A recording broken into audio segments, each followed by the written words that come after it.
Aroma bawang putih yang ditumis dengan sedikit terasi menguar dari dapur, beradu dengan wangi pandan dari nasi yang baru saja matang di dalam penanak. Tanganku, yang seharusnya terbiasa menekan touch keyboard laptop atau menandatangani dokumen-dokumen penting, kini justru lincah mengulek sambal di atas cobek batu. Inilah panggung sandiwaraku, sebuah drama yang kulakoni selama 5 tahun terakhir. Panggungku adalah rumah mertuaku, dan peranku adalah Arini, menantu yang tak dianggap, wanita rumahan yang bisanya hanya bergelut dengan panci dan wajan. Pagi ini, seperti ratusan pagi sebelumnya, aku bangun sebelum azan subuh. Membersihkan rumah besar ini, menyiapkan sarapan untuk suamiku, Bayu, dan ibu mertuaku, Bu Ratna. Setelah mereka berangkat kerja, atau lebih tepatnya, setelah mereka pergi dari hadapanku, aku akan melanjutkan peranku sebagai pembantu tak digaji. Mencuci pakaian, menyetrika, mengepel lantai, semua kulakukan sendiri. Bu Ratna selalu berkata, untuk apa bayar pembantu? Toh ada kamu, Arini. Hitung-hitung olahraga. Aku hanya tersenyum getir mendengarnya. Olahraga katanya.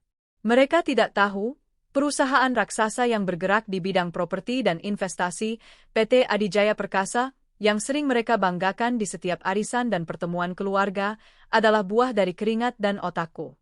Mereka tidak tahu bahwa olahragaku yang sesungguhnya adalah memimpin rapat direksi, mengambil keputusan bernilai triliunan rupiah, dan memastikan ribuan karyawanku sejahtera. Arini, kopi bapak mana? Suara Bayu menggelegar dari ruang makan. Tidak ada panggilan, sayang, atau istriku. Hanya nama, datar dan penuh perintah. Iya, Mas. Sebentar. Sahutku lembut, segera menuangkan air panas ke dalam cangkir berisi bubuk kopi hitam kesukaannya. Aku membawa cangkir itu dengan nampan kecil. Di meja makan, Bayu sudah duduk rapi dengan kemeja birunya yang licin karena setrikaanku. Di sampingnya, Ibu Ratna menatapku dengan tatapan menilai, seolah mencari-cari kesalahan pada diriku pagi ini. Lama sekali. Kamu tahu aku harus berangkat pagi. Ada rapat penting hari ini, gerutu Bayu sambil meraih cangkir tanpa menatapku. Maaf, Mas. Tadi sedang menyelesaikan memasak nasi goreng, jawabku sambil meletakkan sepiring besar nasi goreng spesial di tengah meja. Nasi goreng lagi, nasi goreng lagi. Memangnya kamu tidak bisa masak yang lain? Seperti steak atau salmon panggang yang biasa Riana buat, cibir Bu Ratna, bibirnya yang dipoles lipstik merah menipis. Riana. Tentu saja nama itu harus muncul untuk merusak pagiku. Riana Salsabila, manajer pemasaran di Adijaya Perkasa. Wanita karir yang sukses, cantik, dan menurut mertuaku, adalah calon menantu idaman yang sesungguhnya. Wanita yang sama, yang kini menjadi duri dalam pernikahanku, kekasih gelap suamiku. Ironisnya, dia adalah pegawaiku. Pegawai yang kuberi gaji besar, fasilitas mewah, dan jabatan tinggi, yang kini dengan lancang merebut suamiku dan menghinaku di rumahku sendiri. Maaf, Bu.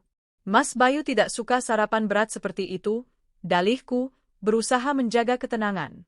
Halah, alasan saja. Bilang saja kamu tidak bisa memasaknya. Makanya, jadi perempuan itu jangan hanya di dapur.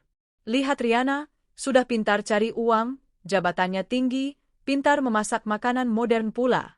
Bayu, kamu itu salah pilih istri, cerocos Bu Ratna tanpa jeda. Bayu hanya diam, seolah menikmati pembelaan ibunya. Ia tak pernah sekalipun membelaku. Baginya, aku mungkin hanya sebuah pajangan usang di rumah, pelengkap statusnya sebagai pria beristri, sekaligus pelayan gratis untuknya dan ibunya. Aku memilih diam dan kembali ke dapur. Hatiku perih, tapi sudah terlalu sering merasakan perih hingga rasanya mulai mati rasa. Kenapa aku bertahan? Pertanyaan itu selalu menghantuiku. Awalnya, aku menyembunyikan identitasku karena sebuah cita-cita naif. Aku ingin dicintai apa adanya. Aku lelah dengan pria-pria yang mendekatiku hanya karena pundi-pundi uang ayahku. Saat bertemu Bayu, dia tampak sederhana dan tulus. Aku pikir, inilah orangnya. Maka, aku pun memulai sandiwara ini, berpura-pura menjadi gadis yatim piatu dari desa yang tak punya apa-apa. Kami menikah, dan aku berharap cinta tulus itu akan tumbuh. Tapi aku salah. Ujian kemiskinan palsuku ini justru menunjukkan sifat asli mereka. Bayu dan ibunya ternyata mata duitan. Mereka merendahkanku karena aku miskin. Mereka memujanya yang mereka kira kaya dan sukses. Mereka tidak tahu seluruh kesuksesan Riana, mobilnya, apartemennya, bahkan tas bermerek yang sering ia pamerkan, semuanya berasal dari gajiku. Dari uangku. Arini, nanti siang Riana mau datang makan siang di sini. Dia bilang kangen masakanmu, teriak Bu Ratna dari ruang makan. Masakan yang spesial. Rawon, sate ayam, sama urap-urap. Jangan sampai malu-maluin di depan Riana. Aku menarik napas dalam-dalam. Lagi-lagi aku harus memasak untuk wanita selingkuhan suamiku, di rumah yang kubeli dengan uangku, menggunakan bahan-bahan yang juga kubeli dengan uangku. Sungguh sebuah ironi yang menyakitkan. Baik, Bu, jawabku lirih. Setelah Bayu dan Bu Ratna pergi, rumah kembali senyap. Hanya ada aku dan kesunyian yang memekakkan. Kuambil ponselku dari saku daster batikku yang sudah sedikit lusuh. Ponsel sederhana yang selalu kubawa di rumah ini. Lalu, dari laci tersembunyi di bawah lemari bumbu, aku mengeluarkan ponsel lain. Sebuah smartphone canggih dengan sistem keamanan berlapis. Begitu layar menyala, puluhan notifikasi email dan pesan masuk. Ada pesan dari asisten pribadiku, Pak Heru, mengingatkan jadwal rapat virtual dengan investor dari Jepang sore ini. Ada laporan keuangan kuartal ketiga yang harus segera ku-review. Ada juga pesan dari Kepala Departemen HRD mengenai usulan promosi beberapa manajer. Jariku bergerak lincah di atas layar. Aku membalas beberapa email prioritas, memberikan instruksi-instruksi penting, dan menyetujui beberapa proposal. Inilah diriku yang sebenarnya. CEO Adijaya Perkasa. Dalam balutan daster ini, aku mengendalikan sebuah imperium bisnis. Siang harinya, seperti yang diperintahkan, aku sudah selesai memasak. Meja makan tertata rapi dengan hidangan-hidangan lezat. Tepat pukul 12, suara mobil Riana memasuki halaman. Ia datang bersama Bayu. Mereka tampak serasi, tertawa bersama saat berjalan masuk. Pemandangan itu seperti belati yang menusuk jantungku. Wah, wangi sekali. Pasti sudah siap, ya? Sapa Riana dengan nada manis yang dibuat-buat. Matanya menatapku dari atas ke bawah, seolah menilai penampilanku yang hanya berbalut daster dan celemek. Arini, kamu memang hebat, ya, di dapur. Cocok sekali jadi ibu rumah tangga sejati. Ada penekanan dalam kata-katanya, sebuah hinaan yang terselubung. Aku hanya tersenyum tipis. Silakan duduk, Mbak Riana, Mas Bayu, ucapku. Mereka duduk, dan aku melayani mereka seperti seorang pelayan. Mengambilkan nasi untuk suamiku, menuangkan kuah rawon ke mangkuk Riana. Bu Ratna tak henti-hentinya memuji Riana. Lihat, Riana, kuku kamu bersih terawat, tangan kamu halus. Tidak seperti tangan Arini, kasar dan bau bawang, kata Bu Ratna sambil tertawa. Riana ikut tertawa. Namanya juga wanita rumahan, Tante. Wajar saja. Justru salut lo, aku nggak akan sanggup hidup seperti Arini. Seharian di rumah, nggak ada kegiatan, nggak ada prestasi. Pasti membosankan sekali. Bayu menimpali, makanya, kamu jangan sampai seperti itu, ya, sayang. Kamu harus terus berkarir, biar aku bangga. Pasti dong, sayang, sahut Riana sambil menyuapkan makanan ke mulut Bayu dengan mesra, tepat di hadapanku. Dadaku sesat. Rasanya seperti ada bongkahan batu besar yang menghimpit pernapasanku. Aku permisi ke dapur dengan alasan ingin mengambilkan buah. Di sana, aku bersandar pada dinding, mencoba menahan air mata yang mendesak keluar. Cukup. Sandiwara ini harus segera berakhir. Mereka sudah melampaui batas. Saat kembali ke meja makan, aku mendengar percakapan mereka yang membuat darahku mendidih. Besok kan ada rapat umum pemegang saham tahunan, RI. Kamu yang pimpin presentasikan? Tanya Bu Ratna. Betul, Tante. Ini proyek besar. Kalau berhasil, aku bisa langsung naik jadi direktur, jawab Riana dengan bangga. Semua materi sudah aku siapkan. Dijamin para dewan direksi dan pemilik perusahaan bakal terkesan. Wah, hebat kamu. Bayu, kamu harus banyak belajar dari Riana, Puji Bu Ratna. Bayu mengangguk setuju. Tentu, Emma. Riana itu partner kerja terbaikku. Lalu, sebuah ide gila dan jahat melintas di kepala Riana. Ia menatapku dengan senyum liciknya. Aku punya ide. Gimana kalau besok Arini ikut ke kantor? Usulnya. Biar dia lihat dunia luar sedikit. Biar tahu gimana rasanya kerja di perusahaan besar. Biar ada wawasan, nggak cuma soal dapur dan sumur. Aku tertegun. Bu Ratna bertepuk tangan. Ide bagus. Setuju sekali. Biar dia lihat calon istri suaminya yang sukses itu seperti apa saat bekerja. Biar dia sadar diri posisinya di mana. Bayu tampak ragu sejenak. Apa tidak apa-apa? Dia kan penampilannya. Justru itu, potong Riana cepat. Biar semua orang di kantor tahu, istri kamu yang di rumah itu seperti apa. Biar mereka nggak gosip macam-macam lagi tentang kita. Aku bisa bilang kalau dia itu sepupu kamu dari desa yang sedang main, atau asisten rumah tangga kamu sekalian. Gimana? Tawa mereka meledak. Mereka menertawakan ide untuk mempermalukanku di depan ratusan karyawan. Mereka merencanakan penghinaan terbesarku di kandangku sendiri. Alih-alih marah, aku justru merasakan ketenangan yang aneh. Sebuah ketenangan dingin yang mematikan. Aku menatap mereka satu persatu. Wajah sombong Riana, wajah acuh tak acuh Bayu, dan wajah merendahkan Bu Ratna. Baiklah, kalian sendiri yang menggali kuburan kalian.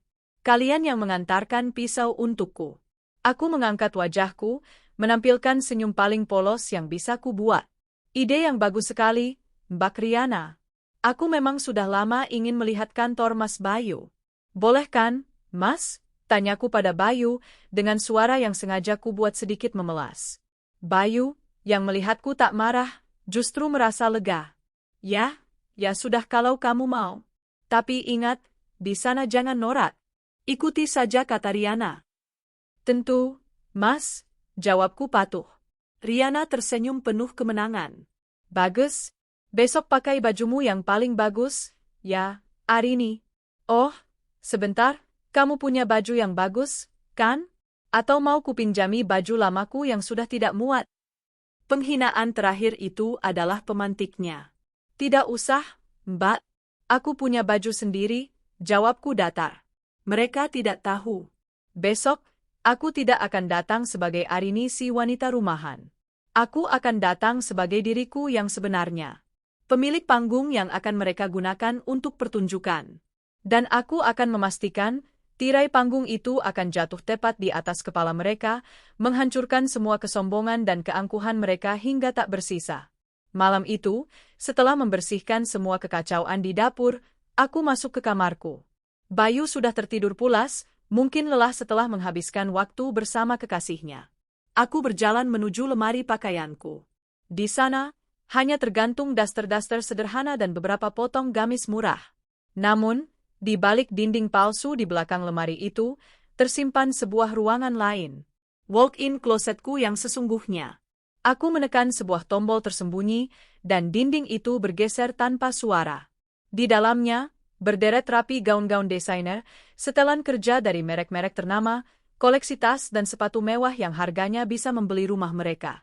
Mataku tertuju pada sebuah setelan blazer berwarna merah marun yang tajam, dipadukan dengan rok pensil berwarna senada. Pakaian perangku. Aku mengeluarkannya, menggantungnya di depan cermin. Aku menatap pantulan diriku di cermin. Wanita dengan wajah lelah dan rambut diikat seadanya. Besok, wanita ini akan mati. Dan dari abunya, akan bangkit seorang ratu yang siap merebut kembali taftanya. Aku mengambil ponsel canggihku dan mengirim pesan singkat kepada asisten kepercayaanku, Pak Heru. Heru Wibowo subjek, EUPS besok. Pak Heru, tolong siapkan tempat duduk tambahan di meja utama Dewan Direksi. Dan pastikan mikrofon di podium utama berfungsi dengan sangat baik. Besok, saya akan memimpin rapat secara langsung. Pesan terkirim. Aku meletakkan ponsel itu dan tersenyum sinis ke arah cermin. Selamat menikmati malam terakhirmu sebagai ratu, Riana. Karena besok, aku akan menunjukkan padamu siapa pemilik kerajaan yang sebenarnya. Pagi menjelang rapat besar itu terasa berbeda. Udara yang kuhirup saat membuka jendela kamar seolah membawa aroma kemenangan yang samar. Aku tetap menjalankan rutinitas pagiku seperti biasa, membersihkan rumah, memasak sarapan, namun setiap gerakanku terasa lebih mantap, lebih berbobot. Tak ada lagi keraguan atau rasa sakit hati. Yang ada hanyalah ketenangan dingin dari sebuah rencana yang akan segera dieksekusi. Di meja makan, Bu Ratna dan Bayu sudah tak sabar. Wajah mereka berseri-seri, seolah akan menghadiri sebuah pesta, bukan rapat perusahaan. Pesta untuk mempermalukanku.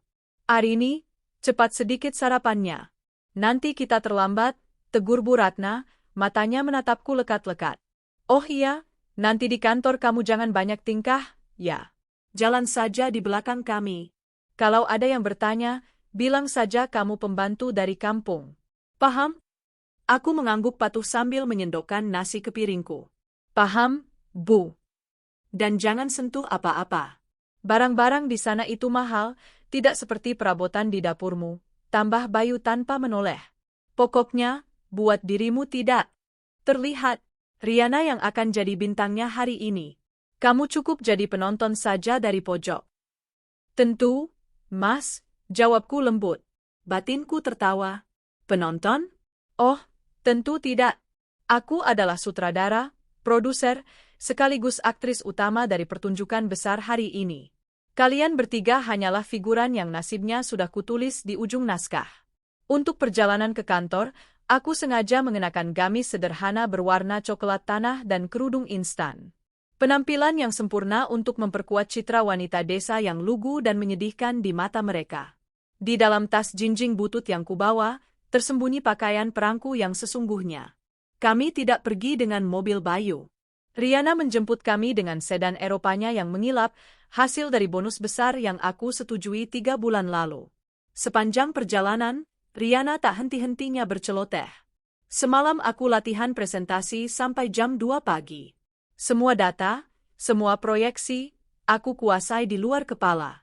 Para pemegang saham pasti akan terkagum-kagum, katanya dengan penuh percaya diri, melirikku sekilas dari kaca spion dengan tatapan meremehkan. Pasti, sayang. Kamu kan yang terbaik, puji Bayu sambil memijat lembut bahu Riana. Adegan itu terjadi tepat di depan mataku, karena aku duduk di kursi belakang, seperti seorang penumpang asing. Nanti, Arini, kata Riana lagi, nadanya dibuat seolah-olah sedang memberi nasihat. Kamu lihat baik-baik, ya. Bagaimana perempuan modern itu bekerja dan meraih kesuksesan. Bukan hanya diam di rumah menunggu uang dari suami. Siapa tahu kamu bisa termotivasi untuk, ya, setidaknya jualan kue atau apa, begitu. Bu Ratna tergelak. Benar itu. Biar ada penghasilan sendiri, tidak hanya menumpang hidup pada suami.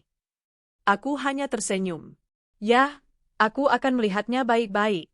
Aku akan melihatnya dari kursi tertinggi di ruangan itu.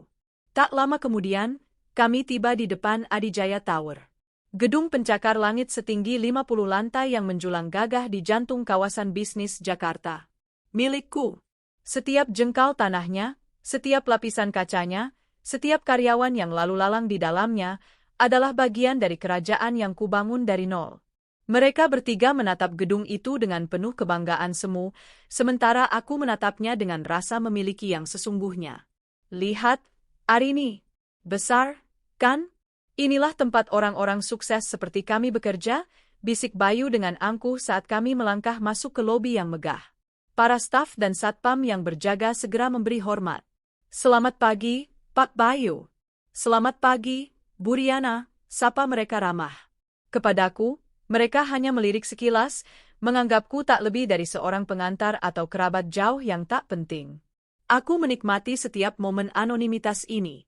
Ini adalah kali terakhir. Riana memimpin jalan menuju aula serbaguna di lantai 15, tempat rapat akan dilangsungkan. Aula itu sudah mulai ramai.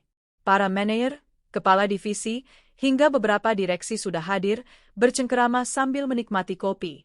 Nah, Arini, kata Riana sambil menunjuk sebuah kursi kosong di sudut paling belakang, dekat pintu keluar. Kamu duduk manis di situ, ya. Jangan kemana-mana. Kalau haus, ambil air mineral saja, jangan pesan yang lain, nanti bingung bayarnya. Paham? Paham, Mbak? Jawabku singkat. Bagus. Aku, Mas Bayu, dan Tante mau menyapa para kolega dulu. Ingat, jangan buat malu, ancamnya sebelum meninggalkanku sendirian. Aku melihat mereka bertiga berbaur dengan kerumunan, tertawa dan menyapa orang-orang penting dengan penuh percaya diri. Inilah kesempatanku. Dengan tenang, aku berkata pada diriku sendiri, waktunya berganti kostum. Aku tidak menuju toilet umum. Aku berjalan ke arah lift khusus VVIP yang terletak di lorong tersembunyi. Seorang penjaga keamanan sempat mencoba menghentikanku. Maaf, Bu. Lift ini khusus untuk... Aku hanya menempelkan ibu jariku pada panel sidik jari di samping pintu lift. Terdengar bunyi, bip, pelan, dan pintu lift perak itu terbuka dengan mulus. Penjaga itu terbelalak kaget, mulutnya ternganga tak percaya. Aku melangkah masuk tanpa berkata apa-apa, membiarkannya dalam kebingungannya. Lift itu membawaku langsung ke lantai 50. Ke penthouse, kantor pribadiku. Begitu pintu terbuka, asisten setiaku, Pak Heru, sudah berdiri menyambutku. Pria berusia akhir 50-an itu menunduk hormat. Selamat pagi, Bu Arini. Semuanya sudah siap sesuai instruksi Ibu, katanya dengan suara tenang dan penuh hormat. Terima kasih, Pak Heru. Pemandangan di dalam kantorku adalah kebalikan dari duniaku di rumah. Ruangan luas berdesain modern minimalis, dengan dinding kaca yang menyuguhkan pemandangan 180 derajat kota Jakarta. Di atas meja kerjaku yang terbuat dari kayu mahoni solid, tergeletak beberapa map dokumen penting. Di sofa, setelan blazer dan rok pensil berwarna merah marun yang telah kusiapkan semalam, sudah tergeletak rapi. Aku segera masuk ke ruang ganti pribadi yang ada di dalam kantorku. Gamis coklat dan kerudung instan kulepaskan. Aku membersihkan wajahku dan mulai meriasnya tipis namun tegas, menonjolkan tulang pipi dan sorot mataku. Rambutku yang panjang kuikat menjadi sanggul modern yang rapi dan elegan. Terakhir, aku mengenakan setelan merah marun itu. Rasanya seperti mengenakan kembali kulitku yang telah lama kutinggalkan. Kutambahkan sepasang anting berlian simpel dan sepatu hak tinggi berwarna hitam legam. Saat aku keluar dan bercermin, yang menatapku bukanlah Arini si istri teraniaya. Yang ada hanyalah Arini Wulandari, CEO dan pendiri PT Adijaya Perkasa. Ibu tampak luar biasa, puji Pak Heru tulus. Sudah waktunya, Pak. Rapatnya sudah mau mulai, tanyaku sambil memeriksa jam tangan mewah di pergelangan tanganku. 5 menit lagi, Bu. Sesuai jadwal. Pak Hartono akan membuka rapat dan mengumumkan kehadiran Ibu. Bagus. Mari kita turun. Saya sudah tidak sabar untuk memulai pertunjukannya. Di aula lantai 15, suasana semakin ramai. Riana sudah berdiri dengan angku di atas podium, memegang mikrofon, siap memulai presentasinya. Bayu dan Bu Ratna duduk di barisan paling depan, wajah mereka berseri-seri penuh kebanggaan. Mata mereka sesekali menyapu ke sudut belakang, mungkin untuk memastikan aku masih di sana, di tempat yang telah mereka tentukan untukku. Tepat pukul 9 pagi, Pak Hartono, komisaris utama perusahaan yang juga merupakan sahabat almarhum ayahku, naik ke atas panggung. Selamat pagi, Bapak, Ibu, dan hadirin sekalian, sapanya dengan suara berwibawa. Selamat datang di rapat umum pemegang saham tahunan PT Adijaya Perkasa. Sebelum kita memulai agenda utama, marilah kita sambut kehadiran sosok paling penting di perusahaan ini, yang akan memimpin langsung jalannya rapat kita pada hari ini. Riana tersenyum lebar, mengira pengantar itu ditujukan untuknya sebagai presenter utama. Ia bahkan sudah sedikit membungkukkan badan. Bayu dan Bu Ratna bertepuk tangan lebih dulu. Namun, Pak Hartono tidak menunjuk ke arah Riana. Tatapannya lurus ke arah pintu utama aula yang besar dan megah itu. Sesuai isyarat, kedua daun pintu itu terbuka lebar. Dan aku melangkah masuk. Aku berjalan perlahan di atas karpet merah yang tergelar di tengah lorong. Di sisi kananku, Pak Heru. Di belakangku, 2 orang pengawal pribadi berbadan tegap. Setiap langkah dari sepatu hak tinggiku seolah bergaung di dalam keheningan aula yang mendadak senyap. Semua mata tertuju padaku.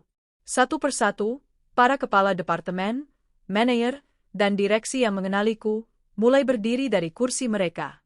Mereka menundukkan kepala dengan hormat saat aku lewat. Selamat pagi, Bu Si. Pagi, Bu Arini. Selamat datang kembali, Bu.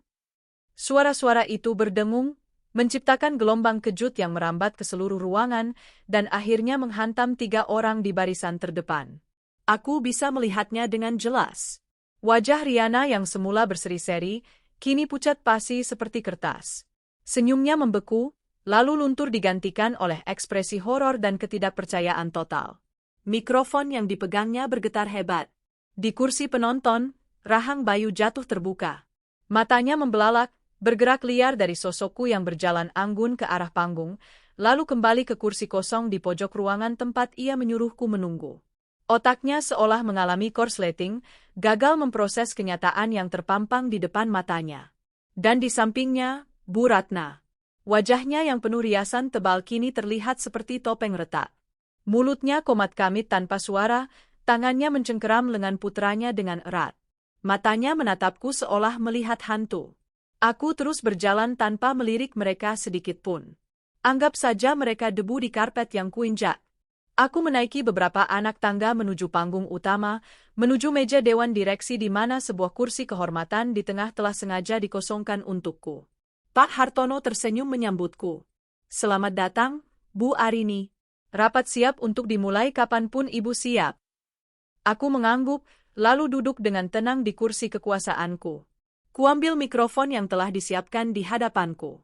Keheningan di dalam aula terasa begitu pekat, bisa diiris dengan pisau.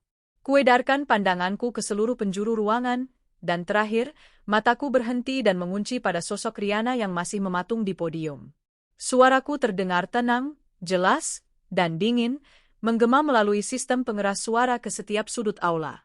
Selamat pagi, semuanya. Saya Arini Wulandari. Maaf saya sedikit terlambat. Aku berhenti sejenak, membiarkan nama dan kehadiranku meresap. Lalu, dengan senyum tipis yang tak mencapai mataku, aku melanjutkan. Nona Riana Salsabila, terima kasih sudah memanaskan podium untuk saya. Sekarang, Anda boleh turun. Presentasi Anda tidak akan kita perlukan lagi hari ini. Keheningan yang mencekam di dalam aula itu pecah oleh satu kalimat perintah dariku. Riana, yang berdiri mematung di atas podium, tampak seperti patung lilin yang mulai meleleh di bawah sorotan lampu. Wajahnya yang pucat pasi adalah kanvas dari horor dan kebingungan. Aku menatapnya tanpa emosi, lalu mengulangi perkataanku dengan nada yang lebih tajam, memastikan setiap orang di ruangan itu mendengarnya. Nona Riana, podium itu adalah untuk pimpinan rapat. Posisi Anda ada di bawah sana, bersama karyawan lainnya. Apakah Anda perlu bantuan untuk menemukan jalan turun? Itu adalah tamparan verbal yang keras, dilayangkan di depan ratusan pasang mata. Setiap kata adalah belati yang mengoyak harga dirinya. Riana tersentak seolah baru tersadar dari mimpi buruk. Dengan gemetar, ia meletakkan mikrofon di atas mimbar. Kakinya terasa seperti jeli saat ia menuruni beberapa anak tangga panggung. Ia tidak berani mengangkat wajahnya, berjalan tertunduk melewati meja dewan direksi menuju kursinya di barisan depan, tempat Bayu dan Bu Ratna menatapnya dengan tatapan kosong. Ia ambruk di kursinya, seolah seluruh tulang di tubuhnya telah dilunakkan. Bayu ingin meraih tangannya, namun ragu. Bu Ratna hanya bisa menatapku dengan mata melotot, mulutnya terbuka seolah ingin menjerit tapi tak ada suara yang keluar. Aku mengabaikan drama kecil mereka. Perhatianku kini tertuju sepenuhnya pada rapat. Baik, mari kita mulai, ucapku dengan suara yang tenang dan berwibawa. Aku menekan sebuah tombol di panel depanku, dan layar proyektor raksasa di belakangku yang tadinya menampilkan logo perusahaan, kini berganti. Judul besar terpampang dengan huruf tebal yang tajam. Evaluasi kinerja dan audit internal Departemen Pemasaran Triwulan 3. Gumam pelan mulai terdengar di seluruh penjuru aula. Departemen Pemasaran. Itu adalah kerajaan kecil milik Riana. Dan kini, kerajaan itu akan dibedah di depan umum. Sebagaimana kita ketahui, aku memulai, suaraku mantap dan terukur, Departemen Pemasaran adalah ujung tombak perusahaan. Selama setahun terakhir, kita telah melihat laporan-laporan yang sangat mengesankan dari departemen ini di bawah kepemimpinan manajer pemasaran, Nona Riana Salsabila. Aku sengaja menjeda, membiarkan mataku menyapu ke arah Riana yang kini mengangkat wajahnya dengan sedikit harapan. Mungkin ini hanya gertakan? Mungkin aku hanya ingin menunjukkan kuasa? Harapan kecil itu segera kupadamkan tanpa ampun. Namun, lanjutku, nadaku berubah menjadi dingin dan menusuk. Laporan yang mengesankan di atas kertas tidak selalu mencerminkan kenyataan yang sesungguhnya di lapangan. Tim audit internal yang saya bentuk secara khusus 3 bulan lalu telah menemukan beberapa anomali. Di layar, muncul grafik pertama. Grafik pengeluaran dana promosi. Sebagai contoh, mari kita lihat proyek peluncuran apartemen Grand Adijaya Residence bulan lalu. Anggaran yang diajukan dan disetujui, yang diajukan langsung oleh Nona Riana, adalah sebesar 5 miliar rupiah. Aku menekan tombol lagi. Di samping angka 5 miliar, muncul rincian pengeluaran, sewa lokasi, biaya artis, produksi media, catering VVIP, dan sebagainya. Semuanya tampak profesional. Angka yang fantastis untuk sebuah acara yang fantastis pula, bukan? Sindirku. Namun, tim kami melakukan verifikasi silang ke semua vendor yang tertera di laporan ini. Layar kembali berubah. Kini menampilkan 2 kolom perbandingan. Kolom kiri adalah tagihan yang diajukan Riana. Kolom kanan adalah tagihan asli dari para vendor. Perbedaannya sangat mengejutkan. Vendor catering VVIP menagih 200 juta, dilaporkan 500 juta. Artis A dibayar 300 juta, dilaporkan 750 juta. Sewa lokasi 500 juta, dilaporkan 1 miliar. Dan yang paling menarik, kataku sambil menunjuk sebuah nama di layar, adalah vendor dekorasi PT Citra Kreasi Indah yang menagih sebesar 800 juta rupiah. Tim kami menemukan bahwa perusahaan ini fiktif. Alamatnya palsu, dan rekening ban penerimanya ternyata atas nama kerabat jauh dari Nona Riana. Suasana aula menjadi riuh. Semua orang mulai berbisik, menoleh ke arah Riana dengan tatapan jijik dan tidak percaya. Riana menggelengkan kepalanya dengan panik. Itu tidak benar. Data itu fitnah, teriaknya, suaranya parau. Fitnah? Aku mengangkat sebelah alisku. Nona Riana, semua bukti transaksi, rekaman CCTV saat Anda bertemu dengan oknum vendor, bahkan salinan KTP pemilik rekening PT fiktif itu, semuanya sudah saya pegang. Apakah Anda mau kita tayangkan di layar ini sekarang juga? Ancamanku membungkamnya. Ia kembali terkulai lemas, wajahnya basah oleh air mata. Ini baru permulaan. Selama 30 menit berikutnya, aku membantai Riana secara metodis. Aku tunjukkan data markup lainnya, proyek-proyek yang laporannya dipalsukan, bahkan bukti bahwa beberapa penghargaan Best Marketing Campaign yang ia bangga-banggakan ternyata dibeli dari lembaga-lembaga yang tidak kredibel. Aku meruntuhkan taftanya bata demi bata. Aku melucuti mahkotanya yang ternyata terbuat dari kebohongan. Aku menghancurkan citra wanita karir sukses yang ia bangun dengan susah payah dan menunjukkan kepada semua orang wujud aslinya, seorang penipu, seorang koruptor, seorang pecundang. Setelah semua bukti terpapar, aku mematikan proyektor. Aula kembali terang. Aku berdiri dari kursiku, menatap lurus ke arah Riana yang kini hanya bisa terisak tanpa daya. PT Adijaya Perkasa adalah rumah bagi ribuan karyawan yang bekerja dengan jujur untuk menafkahi keluarga mereka, kataku, suaraku menggema penuh kekuatan. Perusahaan ini dibangun di atas fondasi integritas, bukan penipuan. Kami tidak akan memberikan toleransi sedikit pun bagi para parasit yang tumbuh subur dengan menghisap darah perusahaan dari dalam. Aku mengambil napas sejenak, lalu menjatuhkan vonisku.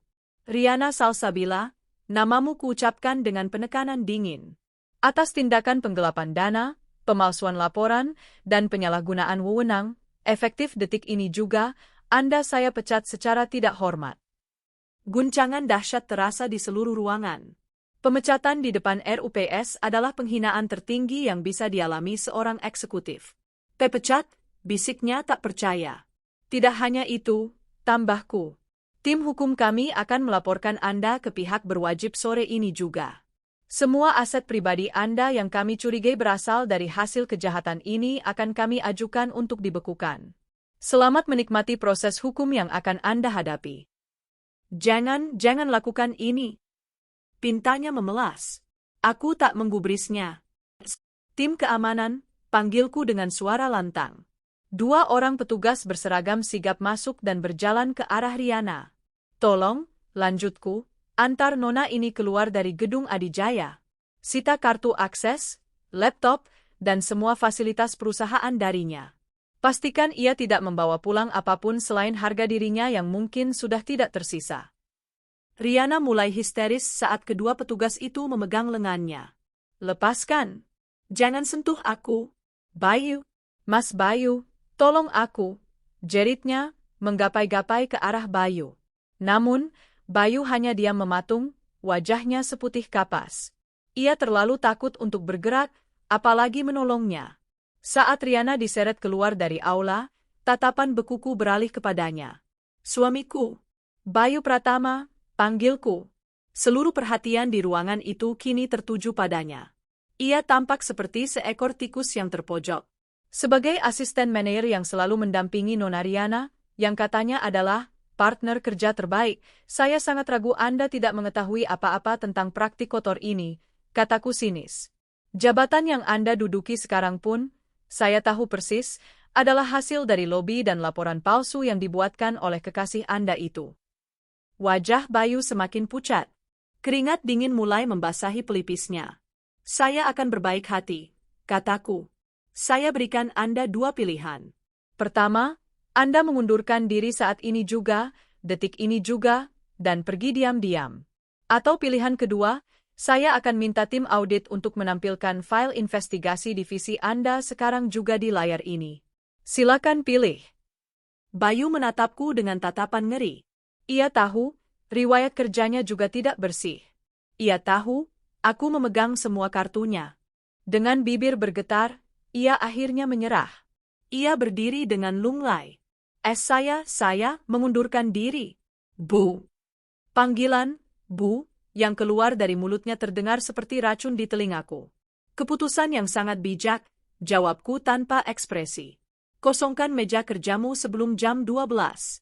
Semua fasilitas perusahaan, termasuk mobil dinas yang sedang kau pamerkan itu, serahkan pada bagian personalia. Gaji terakhirmu tidak akan kau terima. Akan saya donasikan atas namamu ke panti jompo. Bayu ambruk kembali ke kursinya, kalah telak. Di sampingnya, Bu Ratna akhirnya tak kuat menahan syok. Matanya berputar ke atas, dan ia pun jatuh pingsan di kursinya. Namun, tak ada yang peduli. Pertunjukan utamanya sudah selesai.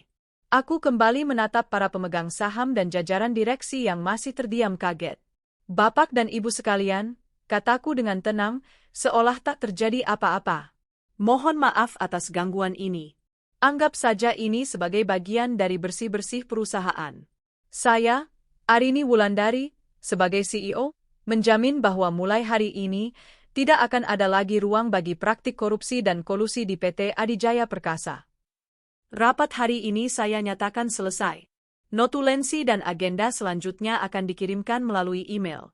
Terima kasih atas kehadiran Anda semua. Aku mematikan mikroфон, berdiri, dan berjalan meninggalkan panggung tanpa menoleh ke belakang sedikit pun. Aku tidak peduli pada Bayu yang termangu seperti orang bodoh, atau Bu Ratna yang pingsan. Aku meninggalkan mereka di tengah puing-puing kehancuran yang mereka ciptakan sendiri. Babak pertama dari pembalasanku telah selesai. Dan aku sangat menikmatinya. Tentu, mari kita masuki babak di mana badai yang telah tercipta di ruang rapat kini tiba di rumah. Aku tidak langsung pulang. Setelah meninggalkan aula rapat yang penuh dengan kekacauan itu, aku kembali ke duniaku yang sesungguhnya. Ke kantorku di lantai 50, sebuah sangkar emas yang tenang di atas langit Jakarta yang sibuk. Di sini, kekacauan yang baru saja kubuat terasa begitu jauh, tak lebih dari sekadar riak kecil di lautan bisnisku yang luas. Kuseduh secangkir teh melati, aroma wanginya perlahan menenangkan adrenalin yang sempat memuncak. Sambil berdiri di depan dinding kaca raksasa, aku menatap hamparan gedung-gedung beton di bawah sana. Selama 5 tahun, aku sengaja turun dari Menara Gading ini, masuk ke dalam sebuah rumah sederhana, dan menyamar menjadi seekor merpati. Aku hanya ingin tahu, apakah ada yang tulus menyayangiku sebagai seekor merpati, bukan sebagai elang penguasa langit? Jawabannya sudah kudapatkan hari ini.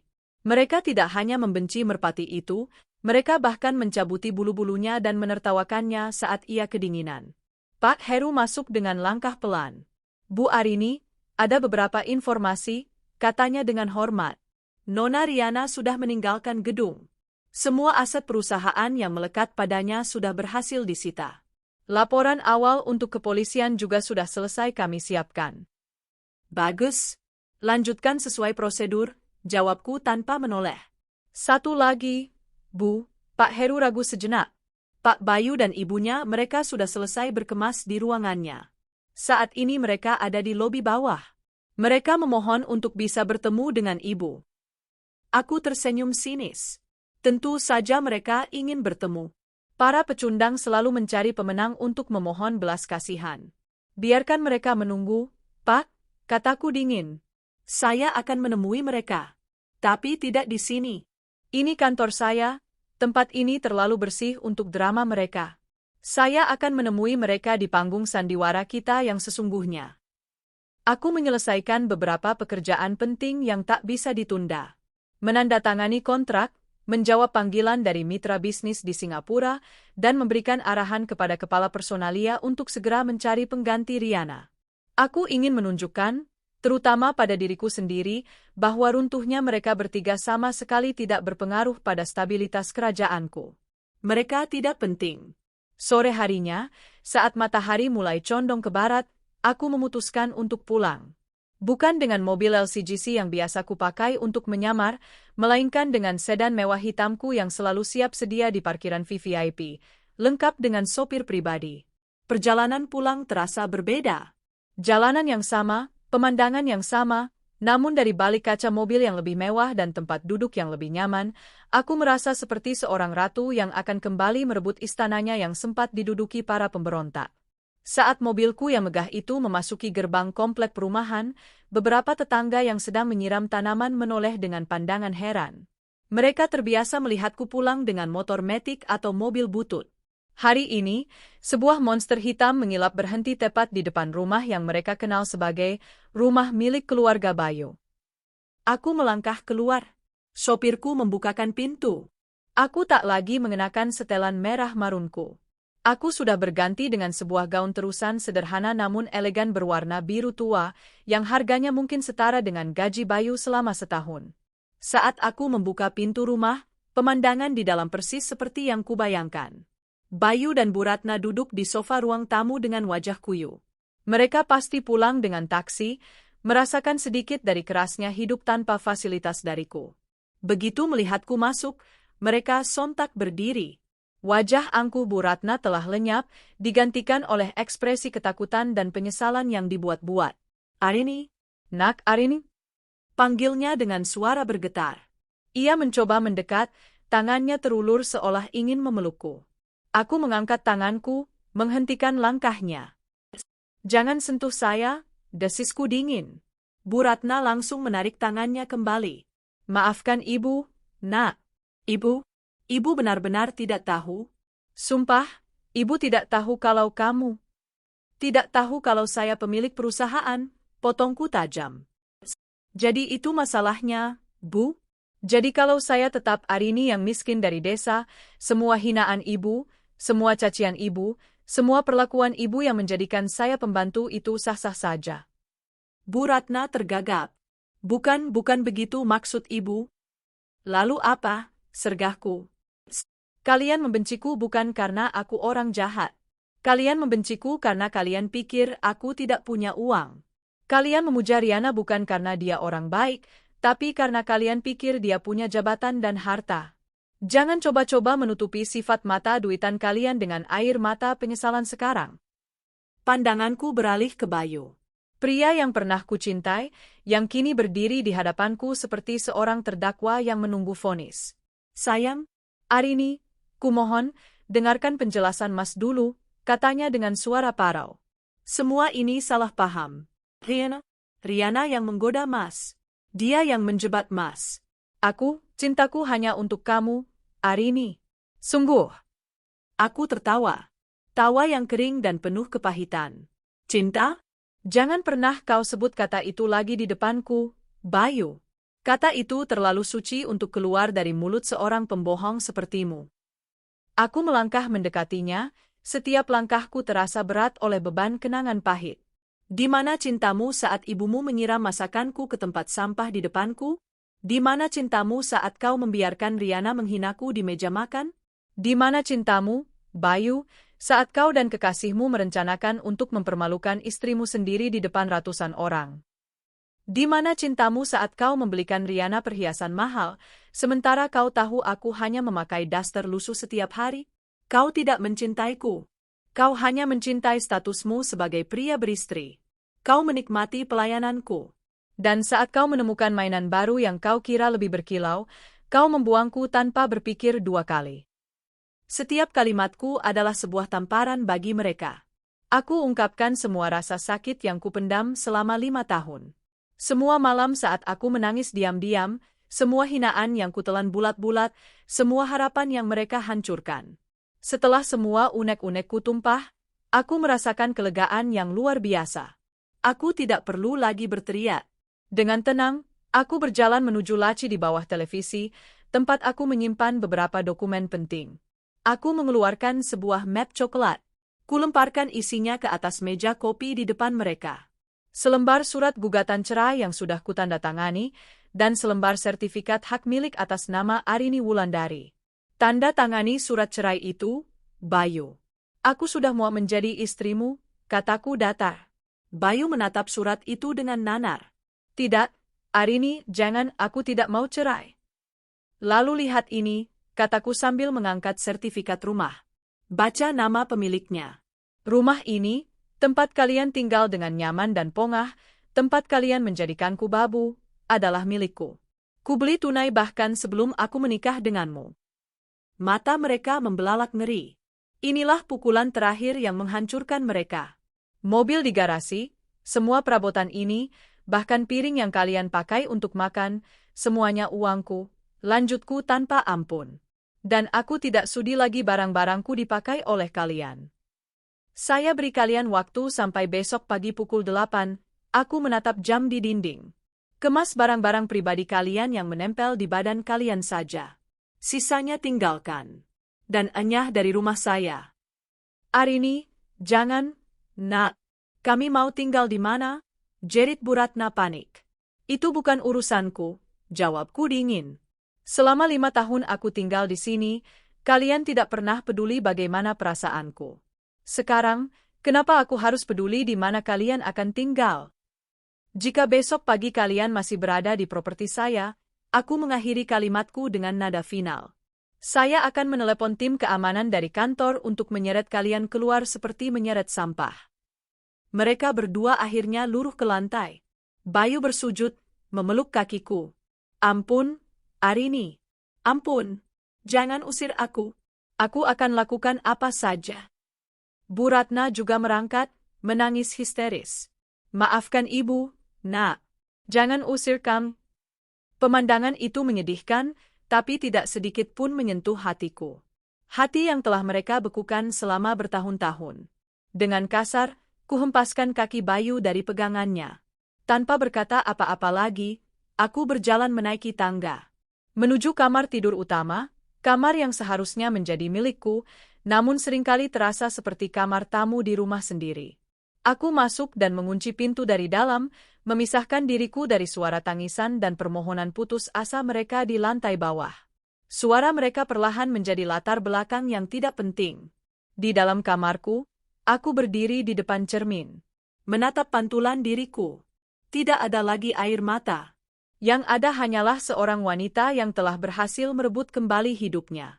Badai telah usai, dan esok pagi, pelangi akan menjadi milikku seorang. Keesokan paginya, aku terbangun oleh sesuatu yang sudah lama tidak kurasakan, keheningan. Tidak ada suara ketukan kasar di pintu, tidak ada teriakan Bu Ratna yang menyuruhku cepat memasak, tidak ada gerutuan Bayu yang menanyakan dasinya yang belum disetrika. Hanya ada suara kicau burung dari luar jendela dan desau lembut pendingin ruangan. Untuk pertama kalinya dalam 5 tahun, aku bangun di rumahku sendiri sebagai pemilik, bukan sebagai pelayan. Aku bangkit dari tempat tidur, tidak lagi meraih daster lusuh, melainkan mengenakan satu set piyama sutra yang nyaman. Perlahan, aku menuruni tangga. Pemandangan di ruang tamu adalah sebuah monumen keputusasaan. Bayu dan Bu Ratna tertidur dalam posisi yang tidak nyaman di atas sofa, saling membelakangi. Di sekeliling mereka, tumpukan tas dan beberapa kardus butut berisi barang-barang pribadi mereka berserakan. Mereka tampak begitu menyedihkan, terkuras habis oleh tangisan dan penyesalan semalam. Sedikit pun aku tidak merasa iba. Aku berjalan melewati mereka menuju dapur. Dengan tenang, aku menyeduh secangkir kopi Arabica, menikmati aromanya yang pekat. Aku melirik jam dinding. Pukul 7.55. 5 menit lagi. Tepat pukul 8 pagi, suara bel pintu berbunyi. Aku sudah menduganya. Aku membukakan pintu dan mendapati 2 orang petugas keamanan perusahaanku, lengkap dengan seragam biru tua mereka yang rapi dan berwibawa. Mereka berdiri tegap. "Selamat pagi, Bu Sil," sapa mereka serempat. "Pagi. Silakan masuk," jawabku. Suara-suara itu akhirnya membangunkan 2 orang yang tertidur di sofa. Bayu dan Bu Ratna tersentak bangun. Begitu melihat petugas keamanan yang menjulang di belakangku, wajah mereka langsung pucat pasi. "Waktunya habis," kataku singkat, sambil menyeruput kopiku. "Arini, kumohon." Bayu langsung merangkak turun dari sofa, mencoba meraih kakiku lagi. "Beri kami waktu sehari lagi. Kami belum tahu harus kemana." "Kasihanilah kami, Nak," timpal Bu Ratna, air matanya kembali mengalir deras. "Anggap saja ibu ini orang tuamu. Masa kau tega mengusir ibumu sendiri?" "Ibuku tidak akan pernah memperlakukanku seperti sampah," jawabku dingin. "Dan batas waktu saya tidak bisa ditawar." Aku memberi isyarat kepada petugas. "Tolong bantu bapak dan ibu ini memindahkan barang-barang mereka hingga keluar gerbang. Lakukan dengan sopan." Perintah itu adalah final. Kedua petugas itu bergerak dengan efisien. "Mari, Pak, Bu, kami bantu," kata salah satu dari mereka dengan nada tegas namun tetap profesional. Bayu dan Bu Ratna tidak punya pilihan. Dengan lunglai dan terhina, mereka mulai mengangkat barang-barang mereka, dibantu oleh petugas. Pemandangan itu menarik perhatian para tetangga. Ibu-ibu yang biasa bergosip dengan Bu Ratna kini hanya bisa menonton dari teras rumah mereka, berbisik-bisik sambil menunjuk. Wajah Bu Ratna memerah karena malu. Kebanggaan yang selalu ia pamerkan kini hancur lebur di depan mata semua orang. Setelah barang terakhir dikeluarkan, aku melangkah keluar rumah, membawa map berisi surat cerai dan sebuah pulpen. Mereka berdiri di trotoar jalan, di samping tumpukan harta dunia mereka yang ternyata tidak seberapa. "Terlantar. Tanda tangani ini," kataku sambil menyodorkan surat itu pada Bayu. "Arini?" Lirihnya, matanya memohon. "Tanda tangani sekarang," desakku, "atau pengacaraku yang akan mengejarmu sampai ke lubang semut sekalipun untuk memastikannya. Kau hanya akan menambah malu dirimu sendiri." Dengan tangan gemetar hebat, Bayu mengambil surat dan pulpen itu. Menggunakan dinding pagar rumah tetangga sebagai alas, ia membubuhkan tanda tangannya. Tanda tangan yang secara resmi mengakhiri 5 tahun pernikahanku yang penuh kepalsuan. Kuambil kembali surat itu, melipatnya dengan rapi. Tanpa sepatah kata pun, aku berbalik, melangkah kembali ke dalam halaman rumahku. Kunci gerbangnya, perintahku pada petugas. Suara gerbang besi yang ditutup dan dikunci terdengar begitu final. Aku meninggalkan mereka di sana, di jalanan, bersama puing-puing kesombongan mereka. Di belahan kota yang lain, Riana Salsabila sedang merasakan awal dari nerakanya sendiri. Berita pemecatannya yang memalukan menyebar seperti api di kalangan para profesional. Namanya menjadi bahan cemoohan di setiap grup percakapan korporat. Gelar Ratu Pemasaran yang dulu disandangnya kini berganti menjadi Ratu Korupsi. Ia mencoba menghubungi semua relasinya, para petinggi perusahaan lain yang dulu selalu memujanya. Hasilnya nihil. Beberapa langsung menolak panggilannya, yang lain hanya menjawab singkat dan dingin. Ia sudah menjadi racun. Tak ada yang mau berurusan dengannya. Pukulan berikutnya datang dari bank. Saat ia mencoba menarik sisa uangnya di ATM, kartunya ditolak. Panggilan telepon ke pihak bank mengonfirmasi mimpi terburuknya. Rekeningnya dibekukan atas permintaan pihak berwajib berdasarkan laporan dari PT Adijaya Perkasa. Kartu kreditnya pun sudah diblokir. Dalam sekejap, ia menjadi melarat. Puncaknya, saat ia kembali ke apartemen mewahnya, kartu aksesnya tidak berfungsi. Manajer gedung menemuinya dengan wajah menyesal. Maaf, Bu Riana. Pihak Adijaya sudah menghentikan kontrak sewa unit ini. Ibu diberi waktu 1 jam untuk mengambil barang-barang pribadi dengan pengawasan dari kami. Ia diusir dari istana mininya. Dengan putus asa, ia mencoba menghubungi satu-satunya orang yang ia pikir akan menolongnya, Bayu. Namun, nomor pria itu tidak aktif. Berkali-kali ia mencoba, hasilnya sama. Saat itulah ia sadar, ia telah ditinggalkan. Sendirian. Hancur. Sementara itu, di bawah terik matahari yang mulai menyengat, Bayu dan Bu Ratna berhasil mendapatkan sebuah taksi butut setelah ditolak oleh beberapa taksi lain yang enggan mengangkut banyak barang. Mereka tidak punya tujuan. Pulang ke rumah kerabat adalah pilihan yang mustahil, rasa malu terlalu besar untuk ditanggung. Dengan sisa uang di dompet Bayu, mereka akhirnya menemukan sebuah kamar kos sempit di sebuah gang yang pengap. Kamar berukuran 3x3 meter dengan kipas angin yang berisik dan dinding yang catnya sudah mengelupas. Bau lembab menusuk hidung. Jauh berbeda dari rumah luas dengan pendingin ruangan dan pelayan pribadi bernama Arini. Begitu pintu ditutup, topeng kesedihan mereka luntur, berganti dengan amarah dan saling menyalahkan. Ini semua gara-gara kamu, bentak Bu Ratna pada putranya. Kalau saja kamu tidak silau dengan si Riana itu. Kalau saja kamu bisa jadi suami yang baik untuk Arini, kita tidak akan berakhir di tempat menjijikkan seperti ini. Aku, balas Bayu tak kalah keras.